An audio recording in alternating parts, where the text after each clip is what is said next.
Salut, ça fait quand même un petit bout de temps que j'ai pas posté de vidéo pour une raison très simple. En fait, pour deux raisons très simples. La première, c'est que j'ai déménagé, donc j'ai mis un certain temps à retrouver quelque chose de normal derrière moi. Et la deuxième, c'est que je suis devenu papa. Et ça prend un peu de temps aussi. Allez, bref, dans une des dernières vidéos, on a parlé de l'effet un peu bizarre que ça fait de regarder un robot qui se prétend être un humain ou une image de synthèse qui représente un être humain. Il y a un truc qui fait que c'est pas 100% humain à chaque fois et qui nous fait bugger. Ça, c'est le côté physique de la chose. Mais est-ce qu'on pourrait prendre un robot pour un être humain au niveau intelligence, que son intelligence artificielle soit complètement bluffante? C'est une question qu'on se pose depuis longtemps et encore plus depuis que ChatGPT est sorti. La question de savoir déterminer si une IA est intelligente, on se la pose depuis des plombes. En fait, c'est une question difficile parce que jusqu'à aujourd'hui, les philosophes, les psychologues, les médecins ou même les physiciens, ils sont pas complètement d'accord entre eux. Bah ouais, la définition de l'intelligence, elle est pas consensuelle. Notamment parce que c'est un sujet qui est pas mal relié à la conscience elle-même, qui est un domaine encore plus vaste et grosse source de conflit. Du coup, quand il s'agit d'une intelligence artificielle, en général, on zappe la partie intelligence. Parce qu'on va la simplifier et on se concentre pour qu'elle puisse répondre de manière intelligente à un seul type de tâche donnée, voire même à une seule tâche donnée. Par exemple, le logiciel Deep Blue qui a battu un champion du monde d'échecs il y a pas mal d'années, elle est hyper intelligente quand il s'agit de gagner aux échecs, mais c'est rien faire d'autre. Alors bien avant ça, en 1950, et parce qu'il avait déjà vachement anticipé les futures avancées critiques sur les robots et l'intelligence artificielle, il y a un mec qui s'appelle Alan Turing qui a proposé un postulat pour esquiver un peu la question et qu'on appellera le jeu d'imitation. Et en fait, ce jeu-là, on le connaît sous le nom test de Turing. L'idée de ce test, c'est pas de tester l'intelligence ou même la conscience d'une machine, mais c'est de tester la faculté de cette machine à imiter un humain, à se faire passer pour un humain. En gros, le test, il demande à des juges de converser avec quelque chose sur internet, et ça peut être soit une intelligence artificielle, soit un humain. À la fin de l'entretien, les juges ils vont devoir choisir si leur interlocuteur était un humain ou un robot, et donc on va trouver que si le groupe qui a parlé à un robot, il y a plus de 30% des gens qui pensent avoir parlé à un humain, la machine, elle a passé le test de Turing. Donc ça veut dire qu'elle est capable de berner au moins 30% des gens sur le fait que c'est pas une machine. En fait, c'est un petit peu plus subtil que ça, parce qu'on va même pas forcément demander aux juges de trancher de manière sévère, mais on va plutôt leur demander s'ils sont sûrs que c'est un robot derrière l'écran ou pas. Et donc à partir du moment où ils hésitent un peu, on sait que notre réponse, elle est là. La plus grosse critique de ce test, c'est que une machine, aussi bonne imitatrice qu'elle puisse être, va simplement se contenter d'appliquer des formules sans rien piger à ce qu'elle fait. Elle sait juste ce qu'elle doit répondre quand tu lui dis tel truc, parce qu'elle est allée chercher les bonnes infos, mais ça ressemble plutôt à une grosse calculette qui traiterait des mots et des phrases au lieu de nombres, quoi. On va pas avoir une vraie réflexion derrière. Et surtout, l'autre critique importante, c'est qu'il y a des comportements intelligents qui sont pas humains et des comportements humains qui sont pas intelligents. Dans le premier cas, par exemple, il suffirait de demander dans le chat de faire un calcul hyper complexe et donc irréalisable par un humain. Et donc, si le chat te donne une réponse rapidement,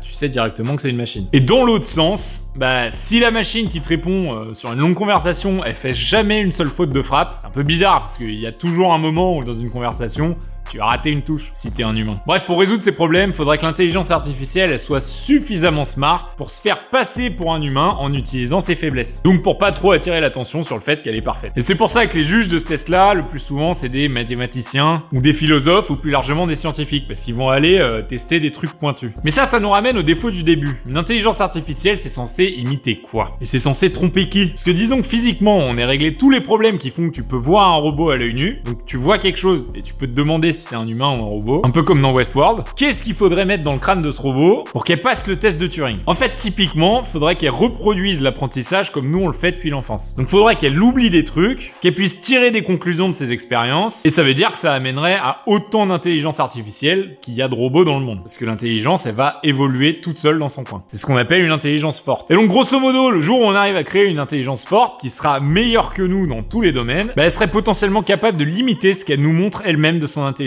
Et là, ça commence à faire un peu peur parce que tu contrôles plus du tout ce qu'elle fait. Et le truc, c'est qu'on n'en est pas forcément loin. Parce que dans le sens où aujourd'hui, on a recours notamment au machine learning pour éduquer des intelligences artificielles. Donc le machine learning, c'est simplement une technique informatique pour envoyer énormément de données qui vont être traitées et mise dans un réseau neuronal, et après c'est l'intelligence artificielle qui va décider elle-même des connexions qu'elle fait dedans. Et globalement, c'est ce qui a été fait à grande échelle pour ChatGPT, où on lui a filé des données dans plein de langues différentes, il connaît plein de choses, et donc il est capable de te traduire des textes ou de te répondre dans n'importe quelle des langues qu'il connaît. Mais le truc, c'est que son entraînement, il s'est fini en 2021, donc tout ce qui existe après 2021, il va pas connaître. Je parle du chat GPT à l'heure actuelle, donc on est sur GPT 3.5, il y a GPT 4 qui va sortir bientôt avec des nouvelles données. Et le truc, c'est que cette technique-là, elle est quand même un peu mystérieuse. Parce que quand on traite des milliards de données, on sait pas exactement comment raisonne la machine derrière. Elle va tirer elle-même ses propres conclusions. Et dans le cas de vraiment imiter l'intelligence humaine, donc être capable de montrer des faiblesses, là, il faudrait un nombre de données qui dépasse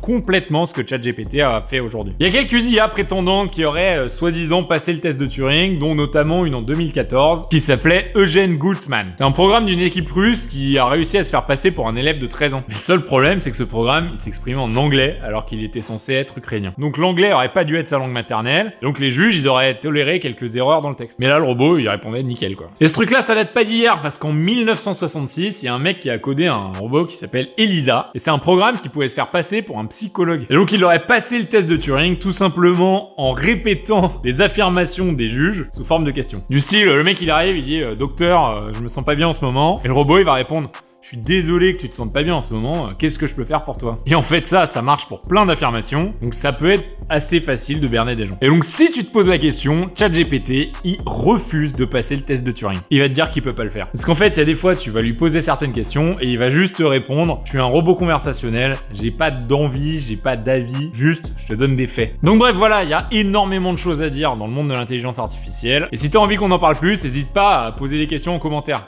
Peut-être que ce sera moi qui répondrai, ou peut-être que ce sera un robot. Et si ce genre de vidéo te plaît, pourquoi pas faire une vidéo sur Turing en lui-même, donc Alan, le mec, un peu comme on a fait sur Tesla. Et il y a la partie 2 qui arrive, je devais la faire beaucoup plus tôt que ça, mais elle devrait arriver la semaine prochaine. D'ici, oublie pas de liker la vidéo, active bien la cloche pour recevoir les prochains épisodes en notification. Et moi, je vais aller me mater Matrix, Terminator ou Blade Runner, ou n'importe quel autre film qui parle de robots qui conquièrent le monde. Allez, à plus!